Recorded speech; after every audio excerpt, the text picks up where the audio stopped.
중국 공산당 역사를 보면 일대 주석은 모택동이요, 그 당시 부인은 강청이었습니다. 2대 주석은 류사오치라고 하는 유소기와 그의 부인은 왕광매이라고 하는 왕광미였습니다. 근데 모택동과 강청은 유소기와 왕광미에 대한 각각 컴플렉스가 있었다고 합니다. 유소기는 외교 활동이 뛰어나고 덕과 교양과 품격이 있었고, 왕광미는 유학파 출신의 영어가 능통하고 예쁘고 우아한 사람이었다고 합니다. 특히 강청은 왕광미를 대단히 시기하고 질투했는데, 유소기와 왕광미가 옛 버마를 방문할 당시 그냥 드레스에 아무 장식도 하지 않으니까 주변 관료들이 아무 장식이 없으면 대국인 중국이 없어 보인다, 그래서 진주 목걸이를 하나 하게 했습니다. 그곳에서 공시 행사 중에 진주 목걸이를 바다에 빠뜨렸는데, 버마의 실권자였던 내윈이 버마 땅에서 잃어버렸으니 버마가 보상하겠습니다. 그리고 버마의 특산물인 루비 목걸이를 선물로 했습니다. 이 이야기를 전해 들었던 강청이 대단히 배가 아팠다고 합니다. 결국은 어떻게 하면 저 사람을 넘어뜨릴까 생각하다가 문화혁명 때 2대 주석이었던 유소기는 체포해서 옥에 가두어서 죽게 만들고, 왕광미는 감옥에 가두는데 목에 탁구공 목걸이를 만들어서 무릎 꿇고 백성들 앞에 자비판하게 하는 모욕을 주었습니다. 그 사진은 지금도 남아있다고 합니다. 12년 옥살이 후에 모택동이 죽은 다음에 이 왕광미는 방면이 되었습니다. 사람들은 질투 때문에 복수하고 남의 인생을 파멸시키는 경우도 참 많다고 하는 것입니다. 그런데 만약에 여러분들은 누구에겐가 은혜를 많이 베풀었는데 그 사람이 배반을 하고 은혜를 망각하고 나를 잊어버렸다면 여러분은 그 사람을 어떻게 하겠습니까? 아마도 대단히 서운하거나 아니면 그 사람을 가만두지 않을 것입니다. 그런데 오늘 우리들이 그런 삶을 산다고 하는 것입니다. 하나님은 우리를 사랑하시되 끝까지 사랑하시고 기다려 주셨습니다. 하나밖에 없는 독생성자 예수 그리스도를 십자가에 죽게 하시고 우리 위해서 남은 피 한 방울까지 다 아낌없이 주셨다고 하는 것입니다. 그런데 우리는 그런 하나님 앞에서 야곱처럼 자기 이익을 계산하고 급할 때는 하나님을 찾다가 그리고 평안할 때는 하나님을 잊어버리거나 하나님께 손을 놓을 때가 많다고 하는 것입니다. 그런데 우리 하나님은 그런 우리에도 불구하고 우리를 끝까지 사랑하시고 붙잡아 주신다고 하는 것입니다. 오늘 우리가 읽은 본문의 말씀은 지난 2000년 역사 속에서 낙심하고 지친 모든 사람들에게 큰 위로와 희망을 주었던 그런 성경 말씀이 되는 겁니다. 하나님의 징계와 심판으로 포로 생활을 했던 이스라엘, 그런 그 이스라엘을 하나님이 끝까지 버리지 아니하시고 그들을 구원자를 통해서 구원하시고 회복시키시고 다시 일으키시겠다 약속하신 말씀이 오늘 우리가 읽은 본문의 내용입니다. 이사야서 1장 3절에 보면 소는 그 임자를 알고 나귀는 그 주인의 구유를 알건만은 이스라엘은 알지 못하고 나의 백성은 깨닫지 못하는도다. 슬프다 범죄한 나라여, 허물어진 백성의 행악의 종자여 부패한 자식이로다. 이렇게 이사야서를 시작합니다. 그래서 이사야서 1장부터 39장까지를 보면 계속해서 하나님의 진노와 심판, 너희들의 잘못과 불의에 대해서 지적을 하고 언급을 하고 있는데, 이사야 40장에 들어와서는 하나님께서 이스라엘을 위로하시고 구속하신다. 그런데 동방의 한 구속자를 통해서 너희를 건지신다 약속하고 있습니다. 여기서 말하는 동방의 한 구속자라고 하는 것은 고레스 왕을 말하는 것이고, 그를 통해서 바벨론에서 이스라엘을 해방시키겠다는 것이고, 오늘날의 그 구속자는 예수 그리스도를 통한 구원을 의미하는 것입니다. 그리고 41장 오늘 본문에 들어와서는 그 하나님은 우리를 어떻게 구원하시고 그리고 어떻게 우리를 보호하시는가, 이것을 자세하게 설명해 주고 있다고 하는 것입니다. 오늘 이 본문을 통해서 하나님의 사랑이 얼마나 큰가를 살펴보면서 앞으로 몇 주 동안 하나님은 우리에 대해서 어떤 하나님이신가를 한번 함께 생각해 보도록 하겠습니다. 제일 먼저 8절과 9절 말씀을 다 같이 읽겠는데, 8절 제가 읽겠습니다.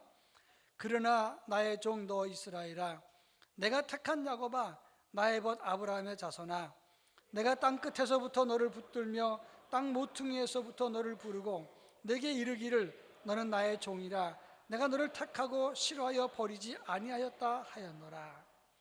오늘 본문에 보면 하나님이 우리를 부르실 때 삼중 호칭을 사용한다는 것을 볼 수가 있습니다. 나의 종 이스라엘아, 나의 택한 야곱아, 나의 벗 아브라함의 자손아. 근데 이스라엘과 야곱, 아브라함의 자손아 다 같은 말입니다. 이스라엘이 야곱이고 그는 아브라함의 자손입니다. 그런데 이렇게 나의 종 누구야, 나의 택한 누구야, 이것은 어법상 세 단어와 세 단락으로 나눠지는 겁니다. 이런 구성을 보고 333 운율법이라고 말합니다. 이것은 특별히 강조할 때 사용하는 기법인데 너희가 내게 있어 어떤 존재인지, 내가 얼마나 너희를 사랑하는지를 아느냐, 이런 하나님의 독특한 표현이라고 하는 것입니다. 제가 어릴 때 우리 친척 한 분이 자기 딸 둘을 낳고 부를 때 이렇게 부르는 걸 봤어요. 아이고 우리 예쁜 똥강아지. 저는 딸아이한테 똥강아지가 뭡니까? 그렇게 물었더니 이런 얘기를 하는 겁니다. 너무너무 예뻐서 예쁜 이름을 붙여주고 싶은데 옛날에 그렇게 예쁜 이름 붙이면 귀신이 그래서 일찍 데려간다고, 그래서 그 아이를 그렇게 부른다는 겁니다. 그리고 어떨 때는 똥강아지, 어떨 때는 똥개 그러는데 듣는 입장에서 별로 좋지 않았어요. 근데 그 아이들이 다 시집을 가서 이제 아기를 낳는데 자기 아기한테 도둑고양이라고 이름을 불러주는 거예요. 아니 그 집은 동물왕국도 아니고 똥개나 야옹이 이게 뭔가. 근데 너무너무 사랑하니까 그래서 부를 때 이름은 그렇게 불러도 애정이 잔뜩 담긴 말로 아이를 부르는 걸 봤습니다. 다 자기 나름대로 사랑하는 방식으로 부르는 방식이 있는 겁니다. 하나님이 우리를 너무 사랑하시기 때문에 그냥 한 번 부른 게 아니라 삼중 호칭으로 333으로 불렀다는 겁니다. 나의 종 이스라엘아. 여기서 종이라는 말은 구약에서 가장 자주 많이 나오는 단어인데 주종관계를 말하는 게 아니라 언약의 백성이라는 뜻이고 너는 내 사람이야, 이런 사랑의 표현이라고 하는 겁니다. 나의 택한 야곱아, 이 빠르라고 하는 단어, 택했다는 단어는 내가 선택했다는 의미 외에도 선택하고 기뻐했다, 이런 의미가 있습니다. 넌 내 거야, 넌 내 기쁨이야, 이런 뜻이에요. 그 다음에 나의 벗 아브라함의 자손아, 벗이라는 말은 아합이라는 단어인데 구약 성경에서 195번이나 등장을 하는 단어입니다. 가장 사랑스럽고 신뢰할 만한 친구에게 붙여주는 단어입니다. 하나님에게 있어서는 우리는 어떤 존재냐? 바로 이런 존재라는 겁니다. 종이요, 택한 자요, 기뻐하는 자요, 그리고 가장 신뢰할 만한 친구라고 하는 것입니다. 그런 너희를 땅 끝에서부터 땅 모퉁이에 있는 너희를 불러내고 내가 너희를 붙잡았다고 말씀하고 있습니다. 땅 저 끝, 저 구석이라는 말은 뭐냐면 저 바벨론 저 끝에서 포로 생활하던 너, 그리고 너희들이 묻혀서 보이지 않던 너희를 내가 불러서 내가 너희를 붙잡았다. 이 붙들었다는 말은 단단히 잡았다. 그리고 너를 싫어하지 않았다는 말은 너를 결코 잊어버리거나 너희를 버린 적이 없다, 이런 뜻입니다. 바로 이 점이 중요한 것입니다. 우리가 어디에 놓여도 하나님은 우리를 끝까지 우리를 사랑하시고 우리를 붙잡아 주시고 우리를 당신의 자녀로 기억하신다는 것을 알아야 되는 것입니다. 제 선배 목사님 중에서 그런 말을 해준 분이 있어요. 하나님의 사랑을 알려면 손주를 낳아야 된다. 그래서 제가 또 시작이다 그랬어요. 근데 그분이 손녀딸을 낳았는데 무결점이라는 겁니다. 그래서 제가 참 유난을 떤다. 이젠 제발 좀 그만하세요. 그리고 한마디 할 때마다 10만 원씩 내세요. 그렇게 얘기를 했어요. 근데 제가 손녀딸 둘을 낳지 않습니까? 그러고 나니까 그 말이 이해가 되는 거예요. 아들 둘 낳을 때랑 손녀딸 둘이 왜 그렇게 다릅니까? 근데 이 손녀딸이 할아버지한테 늘 기쁨만 줍니까? 아니에요. 그 아이가 어떨 땐 실망시키기도 하고 속을 뒤집어 놓기도 하고, 얼마 전에는 와갖고 안경을 쳐갖고 안경을 휘어치게 만들었어요. 그것도 벌을 줄 수가 없습니다. 사랑으로 다 커버가 되는 거예요. 그 얘기를 누구한테 했더니 그것도 어릴 때 이야기지, 커봐라, 커서 속색여봐라, 그게 이쁜지. 아무튼 저는 그 의미를 느낄 수가 있었어요. 왜냐하면 하나님이 우리를 삼중호칭으로 부른다는 것, 얼마나 사랑하고 얼마나 존귀한 존재로 우리를 기억하시는가, 바로 이것이 중요하다는 겁니다. 미국 최초의 여성 연방 대법관을 지냈던 샌드라 데이 오코너라고 하는 분이 81년부터 24년 동안 보수와 중도가 팽팽히 맞섰던 대법원에서 균형추를 잘 맞추는 대법관이었어요. 이 미국에서 대법관은 종신 법관입니다. 근데 그분은 유방암에 걸렸을 적에도 그 대법관 자리를 지켰습니다. 그 남편 변호사가 알츠하이머에 시달리게 되니까 2005년 종신대법관을 사임하고 기억력이 잃어버리고 자기도 못 알아보는 남편 곁을 지키기 위해서 그 남편을 찾아갑니다. 자기 대법관 종신직을 그만두고 남편이 요양원에 갔더니 남편이 요양원에서 다른 여자 환자와 만나서 사랑에 빠져 있더라는 거예요. 자기도 못 알아보고 그 여자도 치매 걸려 있고 이 사람도 이제 종신 이렇게 알츠하이머 앓으면서 잘 모르고 있는 겁니다. 두 사람이 산책을 하고 또 키스도 하고 서로 이렇게 안아주고 그러면서 다니는데 아내가 보니까 얼마나 답답합니까? 화가 납니까? 그런데 이 대법관은 질투하지 않았대요. 자기도 몰라보지만 내 사랑이니까, 내 존귀한 사람이니까, 그리고 그 사람이 행복하다면 나는 기쁘게 지켜보겠다라고 얘기를 했어요. 전 그런 사랑도 크다 생각을 했는데 하나님의 사랑이 그거 아닙니까? 우리를 사랑하기 때문에, 너무 소중하기 때문에 때때로 우리가 하나님을 몰라봐도 하나님은 우리를 끝까지 기억하신다는 겁니다. 로마서 8장 31절에 보면 만일 하나님이 우리를 위하시면 누가 우리를 대적하리요? 누가 능히 하나님께서 택하신 자들을 고발하리요? 의롭다 하시는 이는 하나님이시니 누가 정죄하리요? 누가 우리를 하나님의 사랑에서 끊으리요? 환난이나 기근이나 적신이나 위험이나 칼이랴 그 어떤 것도 우리를 하나님의 사랑에서 끊을 수 없느니라 말씀을 하고 있는 것입니다. 우리는 하나님의 특별한 사랑을 입은 하나님의 사람이요 하나님의 소유요 하나님의 기뻐하는 존재라는 사실을 기억하고 우리는 그 사실을 믿고 어떤 형편에서든지 당당한 삶을 살아야 된다고 하는 것입니다. 그런가 하면 본문 10절을 통해서 우리에게 주신 교훈이 있습니다. 10절 말씀을 다 같이 읽겠습니다. 두려워하지 말라 내가 너와 함께 함이라. 놀라지 말라 나는 내 하나님이 됨이라.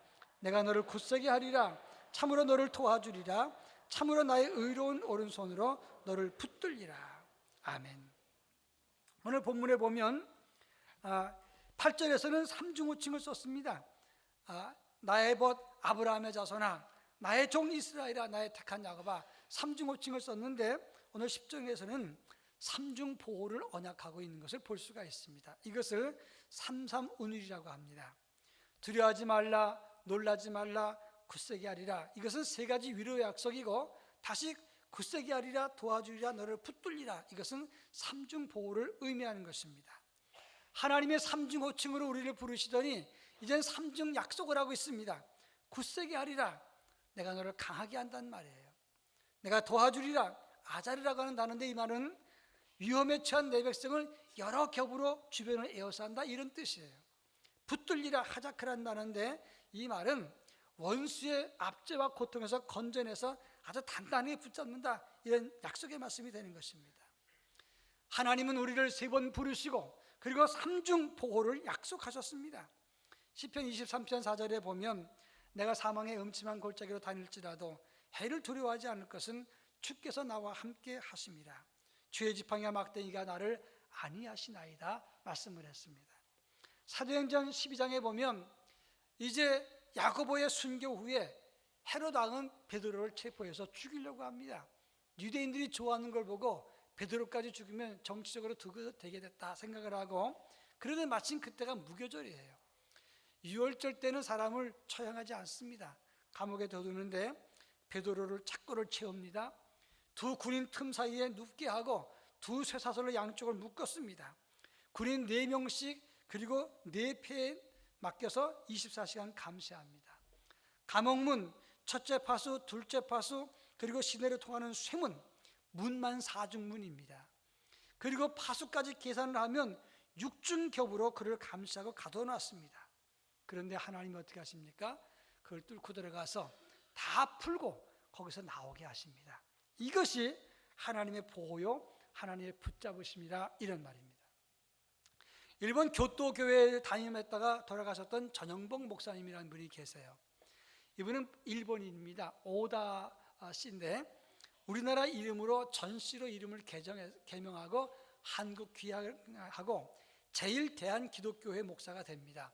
일본에 살지만 한국 교단에 들어가서 목회를 하신 분이에요. 이분이 전씨로 이름 바꾼 것이 밭전자입니다.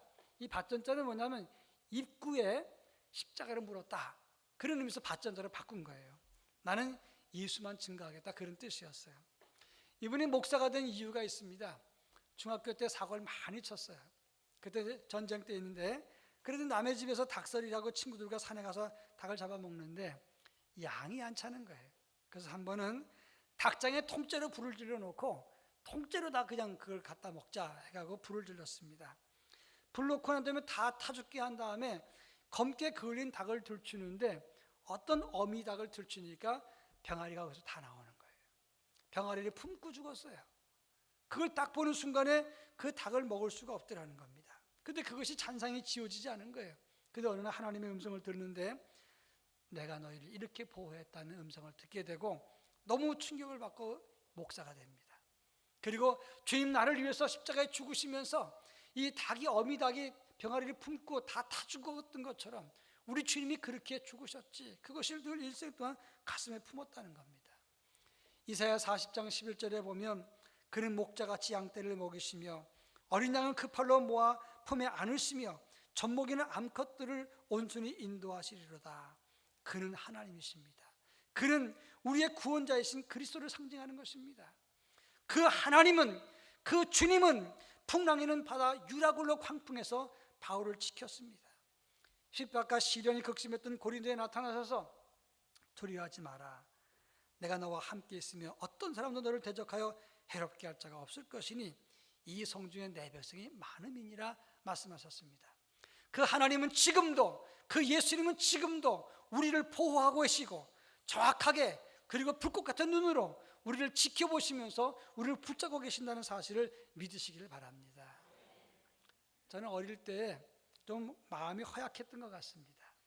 저는 종로에 있는 교동초등학교를 다녔어요.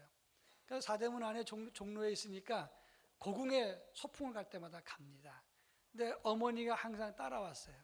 너무 어리고 유약해서 그런지 따라다니는데, 근데 제가 한창 줄을 서 있다가 이제 선생님 따라가면 어머니들이 늦게 오거나 없잖아요. 그때마다 사방을 둘러봅니다. 근데 안 계세요. 그러면 그때부터 이제 걱정합니다. 어릴 때 저를 보고 한걱정이라 그랬어요. 이거 어떻게 하면 좀 불안할 때쯤 되면 언젠가 어머니가 나타나셔서 걱정했지, 그리고 안아주셨어요. 지금도 그 기억이 아주 생생합니다. 그 기억이 아주 많이 있어요.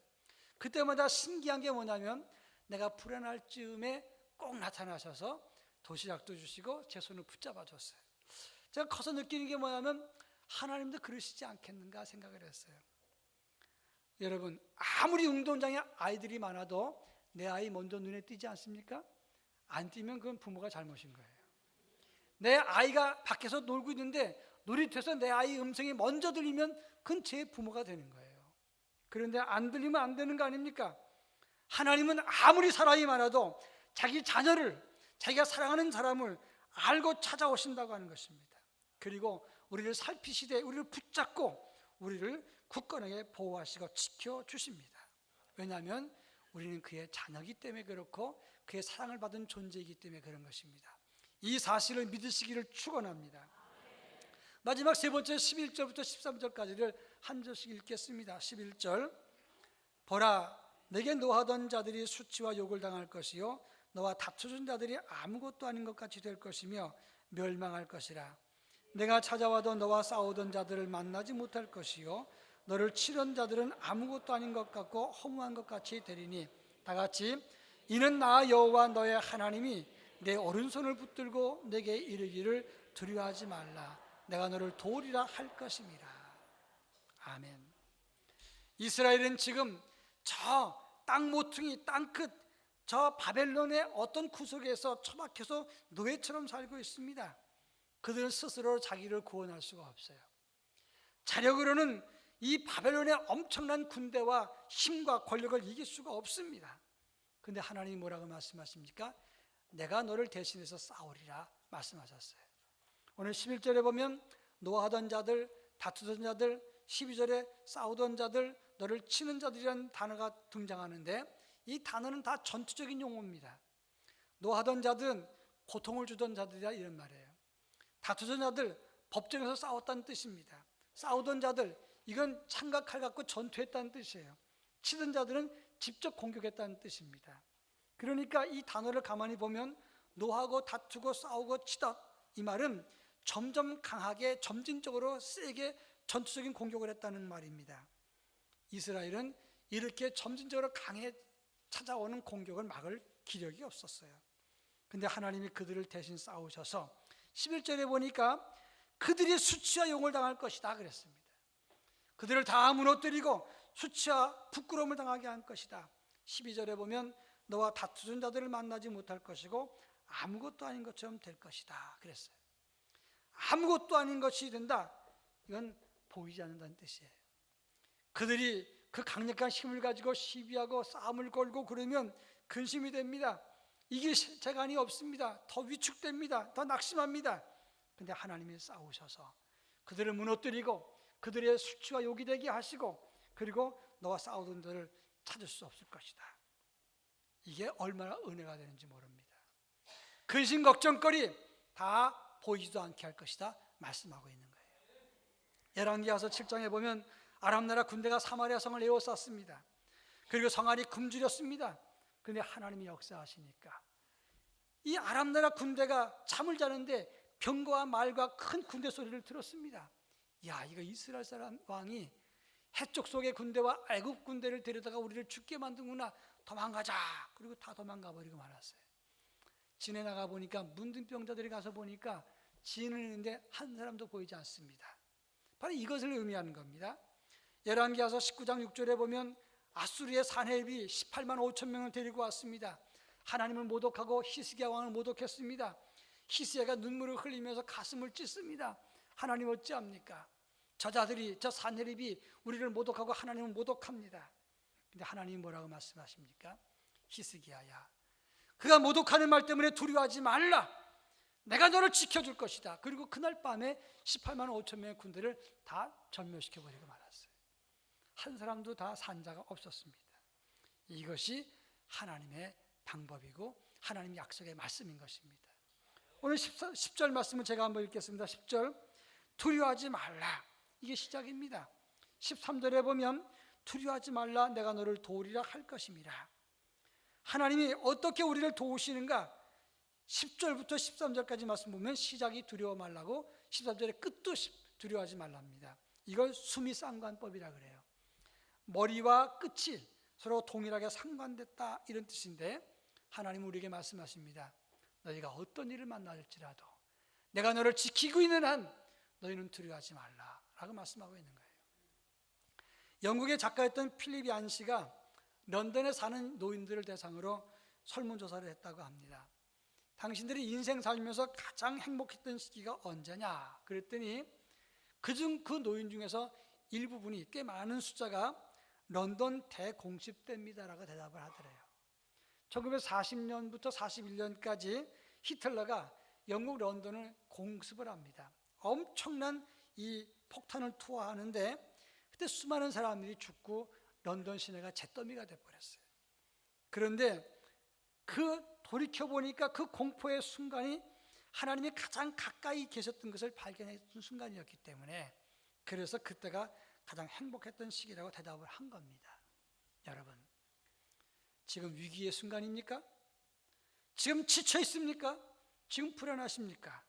그렇다면 하나님이 가장 우리와 가까이 계시고 있다는 사실을 느끼셔야 됩니다. 아무리 경제 위기가 오고 청년 실업의 문제가 힘들고 노인 문제가 등장하라고 집값이 뛰고 혼란의 시기가 되어도 하나님은 변함없이 우리를 사랑하시고 우리 곁에 계십니다. 군인들이 행군하고 수색할 때 가장 조심해야 될 게 뭡니까? 발밑에 지르라고 해요. 신앙도 마찬가지입니다. 옛날에 파산 중적이요 파산 중적난이라고 했습니다. 산속의 적은 깨뜨리기 쉬워도 마음속에 있는 도적은 깨뜨리기 어렵다, 이런 뜻입니다. 외부의 환경 그리고 눈앞의 현실을 보고 두려워하지 마십시오. 가장 먼저 내 마음속에 있는 두려움부터 잡으십시오. 하나님이 여러분과 함께 계십니다. 내 곁에 계십니다. 그 손길과 보호와 하나님의 붙잡아 주시는 은혜를 보고 당당하고 담대한 삶을 살아야 된다고 하는 것입니다. 로마서 8장 32절에 보면 자기 아들을 아끼지 아니하시고 우리 모든 사람을 위해서 내어주시니가 어찌 아들과 함께 모든 것을 주시지 않겠느냐라고 말씀하고 있습니다. 하나님은 우리에게 십자가를 주셨습니다. 아들을 주셨습니다. 그 아들의 피 한 방울까지 다 우리를 위해서 주셨습니다. 그러면 무엇을 아끼시겠습니까? 여러분은 하나님의 전부입니다. 우리 모두는 하나님의 사랑입니다. 하나님의 모든 것 되십니다. 그 모든 것 되신 하나님은 우리를 포기하지 않습니다. 이 사실을 붙잡고 믿음으로 승리하는 하나님의 자녀가 되기를 축원합니다. 사랑 많으신 하나님 아버지, 때때로 우리는 계산하고 거역하고 하나님 곁을 떠날지라도, 잊어버릴지라도 우리 하나님은 우리를 끝까지 잊지 않으시고 우리를 부르시고 보호하시고 책임지심을 믿습니다. 두려워하지 말라, 내가 너와 함께함이라. 놀라지 말라, 나는 내 하나님이 됨이라. 내가 너를 굳세게 하리라, 너를 도와주리라, 너를 붙들리라. 말씀하신 그 하나님의 음성을 듣고 믿음으로 나아가는 저희 모두가 되게 하옵소서. 예수님의 이름으로 기도합니다. 아멘.